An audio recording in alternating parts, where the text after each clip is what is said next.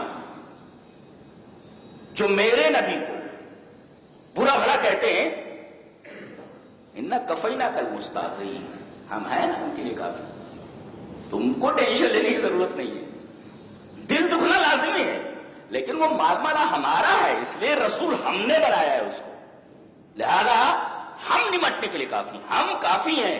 انا کفی یعنی ما یاتیہم من رسول اللہ کانوا بہ یستہزئون، جتنے بھی رسول دنیا میں آئے ان کے ساتھ استہزاء کیا گیا، ان کا مذاق اڑایا گیا، ان کو گندی گندی گالیاں دی گئی، ان کو برا بھلا کہا گیا،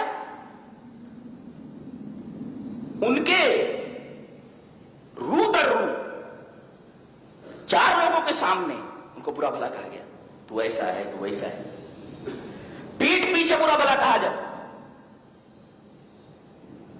لیکن صحابہ کرام نے ایسا کوئی قدم نہیں اٹھایا جس سے ان کو تکلیف ہو۔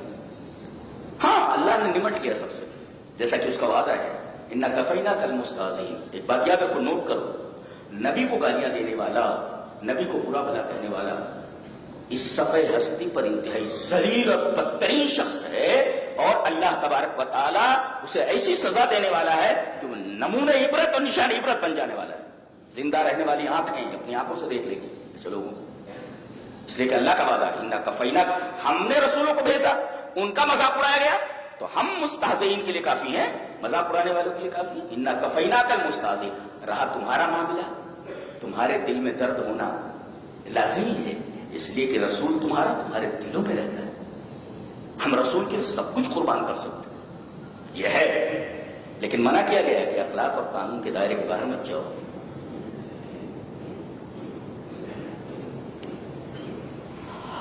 آج پوری دنیا میں تقریباً 180 کروڑ مسلمان ہیں، اس حساب سے ہر چوتھا آدمی مسلمان ہے دنیا کا، 180 کروڑ مسلمان ہیں، یعنی دنیا کا ہر چوتھا آدمی مسلمان ہے۔ 58 حکومتیں ہیں جن میں مسلم حکمران ہیں، لیکن عالم یہ ہے کہ کسی کی کوئی قدر و قیمت نہیں، اغیار جہاں ان کو چاہتے ہیں، جیسا چاہتے ہیں ان کے ساتھ سلوک کرتے ہیں، اور یہ کچھ نہیں کر سکتے، صدائے احتجاج بلند کرتے ہیں۔ آپ یہ کہہ سکتے ہیں کہ مسلمان صرف اور صرف احتجاجی قوم بن کر کے رہ گئی، کیوں؟ مجال تھی کہ کوئی رسول کو گالی بک لیتا، رسول کو گالی دے لیتا، ہمارے اعمال ویسے ہیں، ان عملوں کی سزا دی جا رہی ہے۔ جی، سب سے برا عمل جو ہم لوگ کرتے ہیں وہ یہ جانتے کیا ہے؟ الذین آمنوا ولم یلبسوا ایمانہم بظلم اولئک لہم الامن وہم مہتدون۔ ہم نے ایمان کے اندر ظلم ملا لیا ہے۔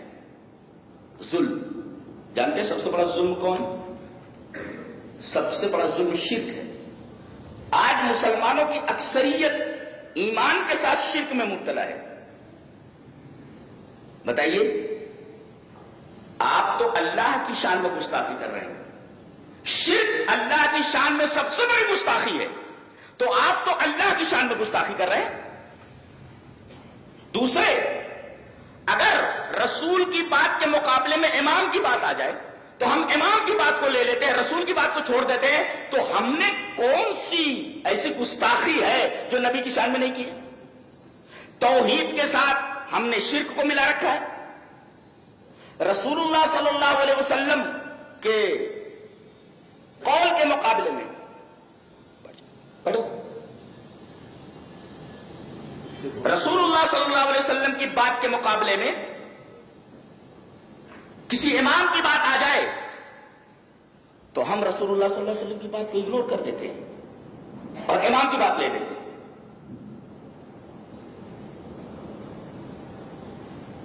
تو تم سے بڑا گستاخ الہی کون ہے؟ اللہ کا گستاخ کہ آپ شرک کر رہے ہیں، اور رسول کی شان میں گستاخی کرنے والا تم سے بڑا کون ہو سکتا ہے کہ تم نے رسول کی حدیث کے مقابلے میں امام کی بات لے لی؟ تم گستاخ نہیں ہو؟ ہم تو پہلے سے گستاخیاں کیے بیٹھے ہیں، ان لوگوں کا نمبر دوسرے نمبر پہ ہے، یہ دوسرے نمبر پہ آتے ہیں، ہموار کیا ہے. رسول اللہ صلی اللہ علیہ وسلم کی شان میں گستاخی کا جو راستہ ہے وہ ہم نے ہموار کیا ہوا ہے. ہم کون سے بڑے اچھے ہیں؟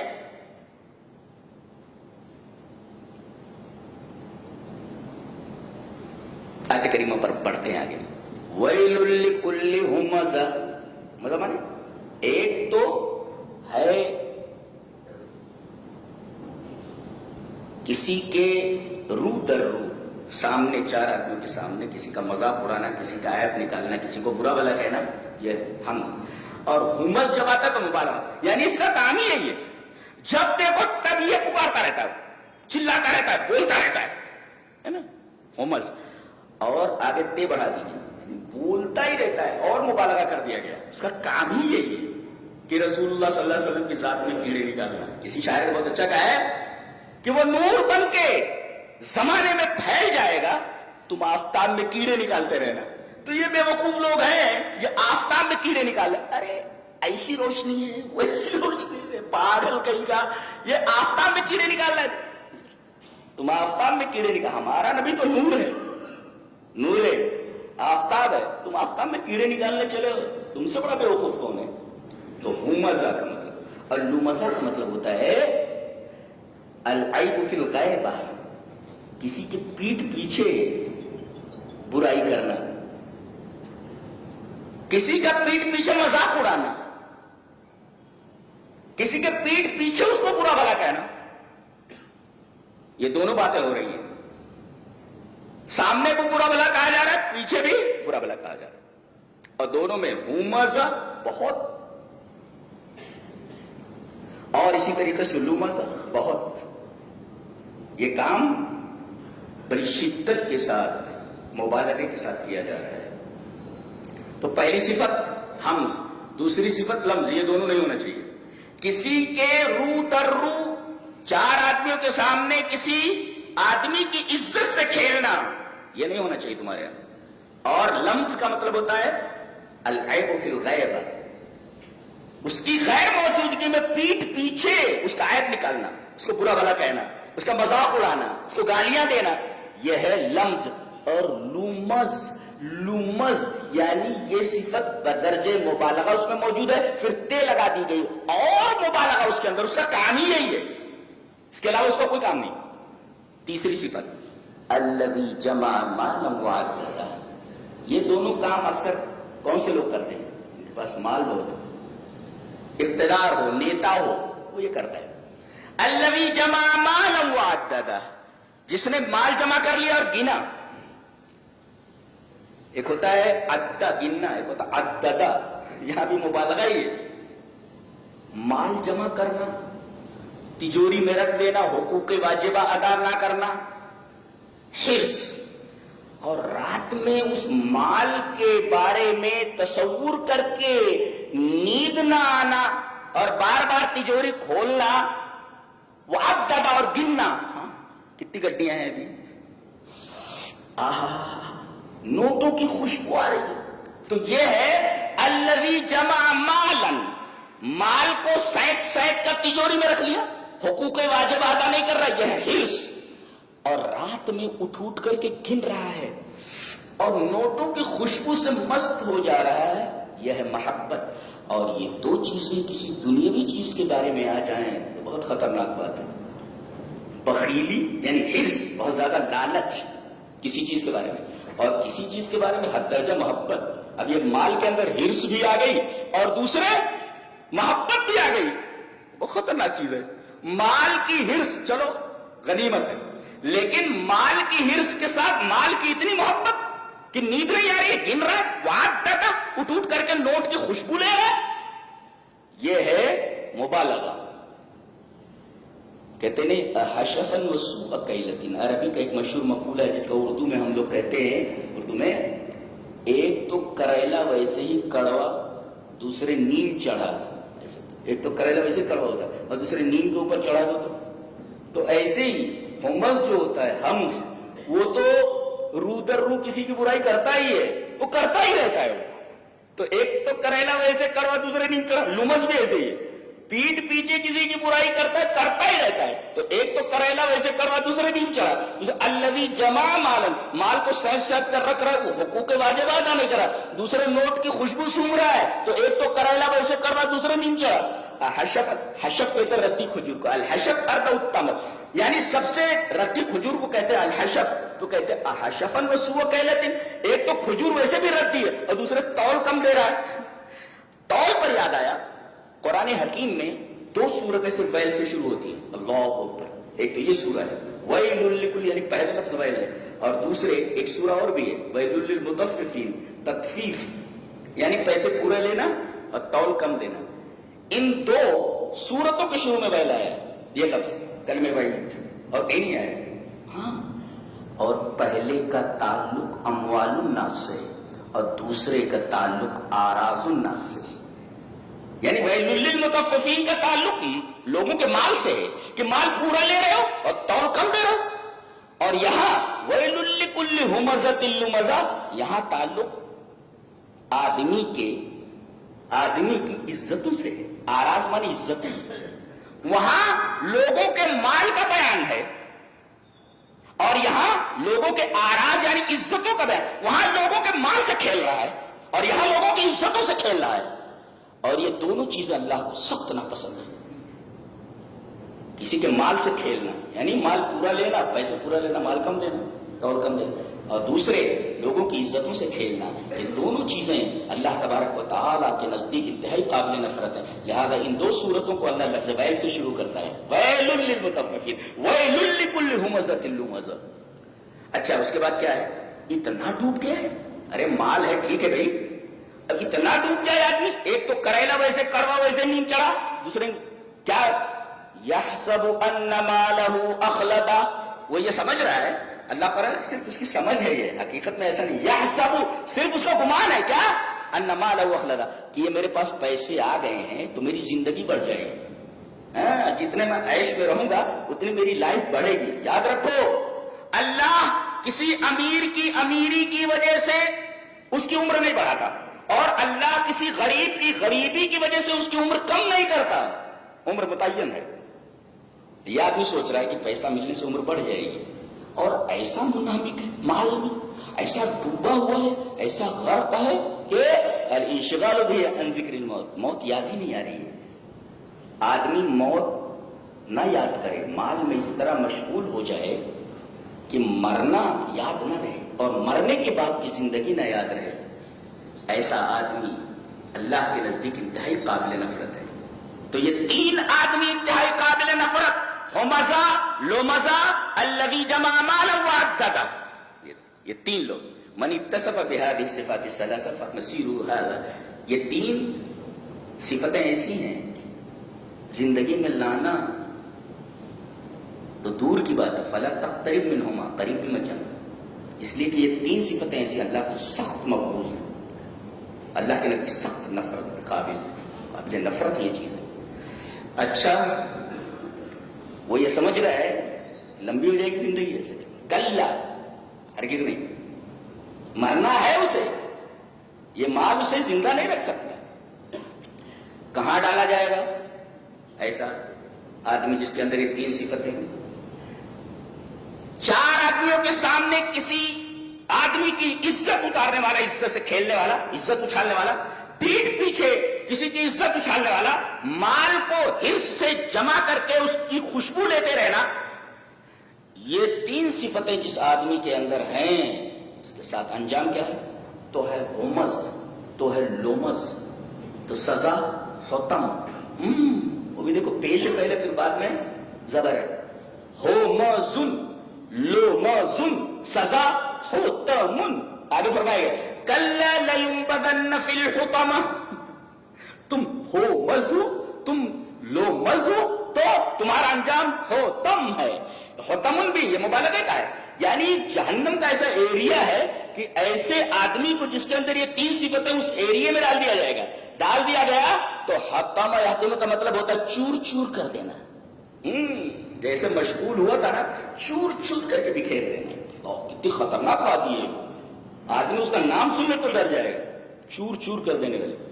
اور وہاں کسی کے اوپر رحم نہیں کیا جاتا, اس لیے کہ عربی میں ہے رجل حطم، حطم آدمی کس کو کہتے ہیں؟ اذا کان قلیل الرحمت للماشیہ، ایسا چرواہا جو اپنے مویشیوں کے تعلق سے قطار رحم نہ رکھے.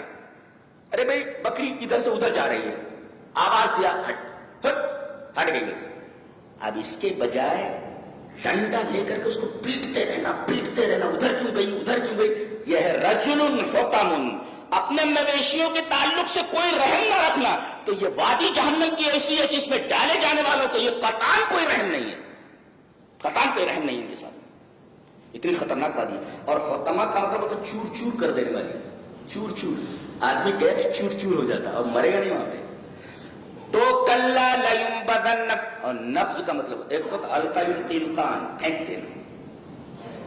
الالقاء فی السلۃ المہملہ، ڈسٹ بن میں کسی چیز کو پھینک دینا، اس کو کہتا ہے الالقاء فی السلۃ المہملہ.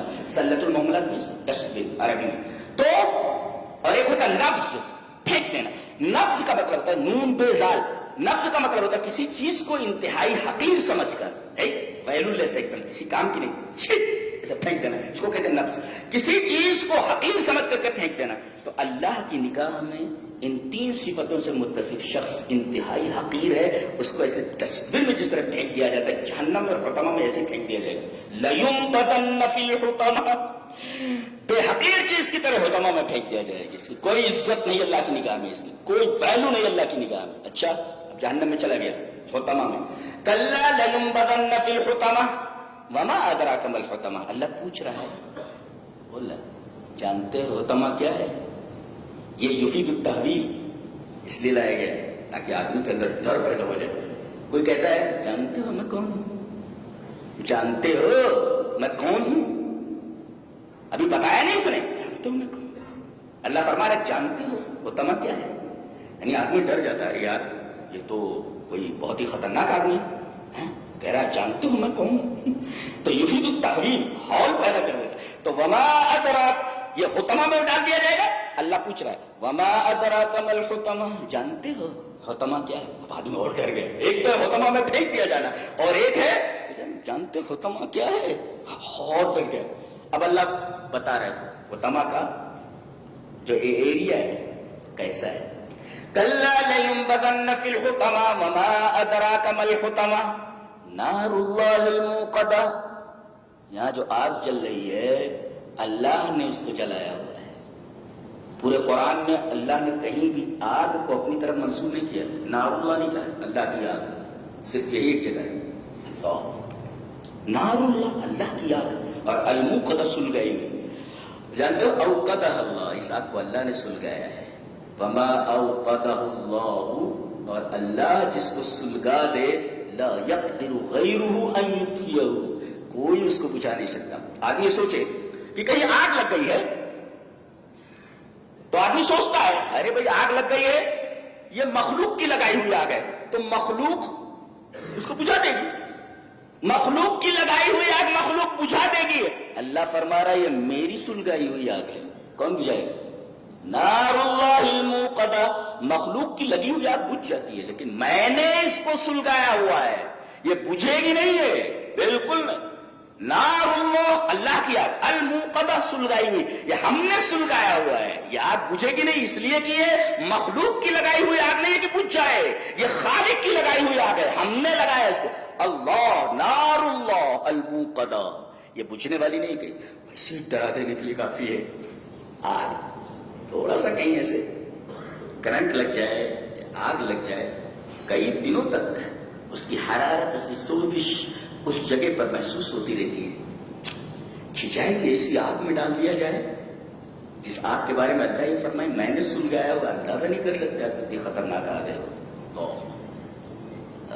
نار اللہ الموقدہ بتایا گیا ہے. تو ایک میری سلگائی ہوئی آگ ہے. دوسرے اس آگ کی ایک اور خصوصیت ہے. ایک تو یہ آگ میری سلگائی ہوئی ایک خصوصیت، یہ مخلوق کی آگ نہیں ہے. اور دوسرے یہ آگ ایسی ہے کہ یہ دل تک پہنچ جاتی ہے. فؤاد کی جمع افئدہ، دل تک. کیا مطلب ہے اس کا؟ دل تک پہنچ جاتی ہے. تجزیہ یہ ہے کہ کسی آدمی کو اگر آگ لگ جائے تو آگ کی حرارت، آگ کا اثر دل تک پہنچنے سے پہلے ہی وہ مر جاتا ہے، ٹے بول جاتا ہے، مر گیا۔ آدمی کو جلا دیا جائے، آدمی کے بدن میں آگ لگا دی جائے تو آگ کا اثر پہلے بدن کے اوپر ہوتا ہے۔ قرآن حکیم یہ بولتا ہے کہ دنیا کی لگائی ہوئی آگ دل تک نہیں پہنچ پاتی، اس سے پہلے ہی آدمی مر جاتا ہے، لیکن ہماری جلائی ہوئی آگ اتنی خطرناک ہے کہ وہ دل تک پہنچ جائے گی۔ بدن تو برداشت کر ہی نہیں پاتا، دل کیا برداشت کرے گا آگ کو؟ دل تک پہنچ جائے گا۔ دل ویسے بھی بہت نازک ہوتا ہے، اور یہ بتایا گیا اسی دل کے اندر یہ ساری خباثتیں تم نے پال رکھی ہیں، یہی دل ہے کہ یہیں سے اٹھتا ہے تو دماغ میں آتا ہے نبی کو گالی دو، یہیں سے بات اٹھتی ہے کہ نبی کو برا بھلا کہو، یہیں سے بات اٹھتی ہے نا۔ آگ کو ہم یہیں تک پہنچائیں گے، جہاں سے یہ تمہارے برے خیالات اٹھ رہے ہیں وہیں ہم آگ کو پہنچا دیں۔ کیوں؟ یہ آگ دل تک کیسے پہنچے گی؟ اس لیے کہ آدمی بدن میں آگ لگنے کی وجہ سے دل تک آگ کا اثر پہنچنے سے پہلے مر جاتا ہے، لیکن جہنم میں موت نہیں ہے، لہذا آگ کا اثر دل تک تو پہنچنے ہی والا، مرے گا نہیں نا۔ یہاں تو آگ کا اثر دل تک پہنچنے سے پہلے ہی ٹے بول گیا، مر گیا، لیکن جہنم میں موت نہیں آنے والی۔ جب موت نہیں آئے گی تو بدن سے ہو کر کے آگ کا اثر دل تک لازمی طور پر پہنچنے والا ہے۔ اللہ، آگ کا اثر بدن کا برداشت کر سکے، دل جیسی کمزور چیز اس آگ کو کیسے برداشت کر سکے؟ یہ اندازہ لگا یہ کتنی خوفناک سزا ہے، یہ کتنی خوفناک آگ ہے۔ یہ جو اللہ کے رسول کو برا بھلا کہنے والے لوگ ہیں، یہ گستاخ رسول جتنے ہیں، یہ اس سورہ کریمہ کو ایک بار ضرور پڑھیں، تیلگو میں، اسی طریقے سے ہندی میں، اردو میں، انگلش میں اور عربی میں اردو میں پڑھیں اس کو کہ تمہارا انجام کیا ہونے والا ہے، کب تک زندہ رہو گے؟ 60 سال، 65 سال، 70 سال، 80 سال، اس کے بعد یہیں آنا ہے تمہیں۔ کَلَّا لَيُنبَذَنَّ فِي الْحُطَمَةِ، چور چور ہو جاؤ گے بیٹا۔ وَمَا أَدْرَاكَ مَا الْحُطَمَةُ، آ جاؤ یہاں۔ نَارُ اللَّهِ الْمُوقَدَةُ، یہ اللہ کی اسپیشل جلائی ہوئی آگ ہے، اور یہ دل تک پہنچ جانے والی آگ ہے۔ دنیا میں آگ دل تک نہیں پہنچتی۔ الَّتِي تَطَّلِعُ عَلَى الْأَفْئِدَةِ، اور کوئی چیز نیچے ہو، جیسے اسے ہے نا، کوئی چیز نیچے ہو، نیچے سے آئے تو اتنا اثر نہیں ہوتا اتنا کہ اوپر سے آئے۔ کہا گیا تطلع علی الافئدہ، دل کے اوپر ایسے دیتے آ جائے۔ کیا کلام ہے سبحان اللہ۔ میں تو تفسیر کا ویسے بھی طالب علم ہوں، میں ایک ایک لفظ دیکھتا ہوں کہ اللہ تبارک و تعالیٰ کس طرح بات کرتے ہیں، کس طرح خوبصورت انداز میں بات کرتے ہیں۔ مخلوق بات کرتی ہے لیکن خالق جب بات کرتا ہے تو اس کا لیول اتنا ہائی ہوتا ہے کہ آدمی تصور بھی نہیں کر سکتا، اس طرح سے بولا جا سکتا ہے۔ التی، اللہ مانے پر، اوپر، آن، انڈر نہیں۔ التی تطلع علی الافئدہ، یہ آگ پوری کی پوری اس کو دل کو ایسے اوپر سے گھیر لے گی، اس کو اعلیٰ استعلا کے لیے آتا ہے، استعلا، اعلیٰ للاستعلا۔ دار اللہ الموقدہ التی تطلع علی الافئدہ۔ آپ کی کتنی صفتیں ہیں جنہوں؟ چور چور کر دینے والی، دوسرے اللہ کی جلائی ہوئی آگ جو کبھی پوچھے نا، تیسرے دل تک پہنچ جانے والی آگ ہے، اور آگے انہا علیہم مؤصدہ، یہ کہیں ایک طرف سے اسے نہیں لگی ہوئی ہے، چاروں طرف سے اسے گھیر لگی۔ ایصاد کا مطلب ہوتا ہے، اوصدہ کا مطلب ہوتا ہے، اس کو سمجھو۔ حدیث میں ہے انطلق ثلاثۃ فكانوا في كهف فوقع الجبل فأوصد علیہ۔ تین آدمی کہیں جا رہے تھے، مشہور حدیث ہے، تین آدمی کہیں جا رہے تھے، بارش ہونے لگی، جنگل سے جا رہے تھے، پہاڑی راستہ تھا، تو بارش جب ہونے لگی تو وہ ایک کہف میں چلے گئے، کہف مینس کیو میں چلے گئے۔ اب کیو میں گئے کہ بارش سے بچ جائے، اچانک فوقع الجبل علی کہفہم، وہ اوپر سے ایک چٹان سرکی اور غار کے منہ پر آ گئی، فأوصد علیہ، انہا علیہم مؤصدہ، یعنی جیسے وہ چٹان آ گئی، کیو میں چلے گئے، چٹان اوپر سے آئی اور کیو کا دروازہ بند ہو گیا، اب نکل نہیں سکتے۔ ایسے ہی اللہ فرما رہا ہے حطمہ میں داخل کرنے کے بعد ہم کیا کریں گے معلوم ہے؟ تم کو اسی طریقے سے بند کر دیں گے جیسا غار میں آدمی چلے گئے تھے نا، اوپر سے چٹان آ گئی تھی، نکل نہیں سکتے، اب اس جگہ سے تمہارا نکلنا محال ہے۔ انہا علیہم مؤصدہ، مؤصدہ فأوصد علیہم، ڈال کر کے دروازہ بند کر دیا جائے گا۔ اور آگے جملہ بہت خطرناک ہے، فی عمد ممددہ، عمد واحدی نے کہا العمد جمع عماد، یہ عماد کی جمع ہے، اور اس کا معنی الاساطین، بڑے بڑے پلرز ہوں گے، پلرز میں ہوں گے.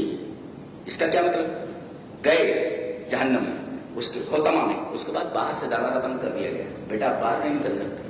اور تیسرے یہ بڑے بڑے پلرز میں ہیں، ممددہ کا مطلب پھیلے ہوئے، بڑے بڑے پلرز میں ہیں. کیا مطلب؟ ذرا ایک کار کا تصور کیجئے، کار ہے، آدمی اس میں بیٹھا ہوا ہے، کھڑکیاں بند ہے، دروازہ لاکڈ ہے، بند ہے، آگ لگ گئی. کم سے کم یہ ڈرائیونگ سیٹ سے پیسنجر سیٹ پہ تو جا سکتا ہے نا، ادھر سے ادھر، ادھر سے ادھر بھاگ تو سکتا ہے نا. تھوڑی تکلیف کم ہو جاتی ہے، تکلیف کم نہیں ہوتی مگر تھوڑی سی تکلیف، اس لیے کہ ہل جل سکتا ہے. لیکن اگر اس کو بیلٹ کے ساتھ باندھ دیا جائے تو وہیں پر سیٹ پر ہل ڈل نہ سکے تو اس کی تکلیف مزید بڑھ جاتی ہے.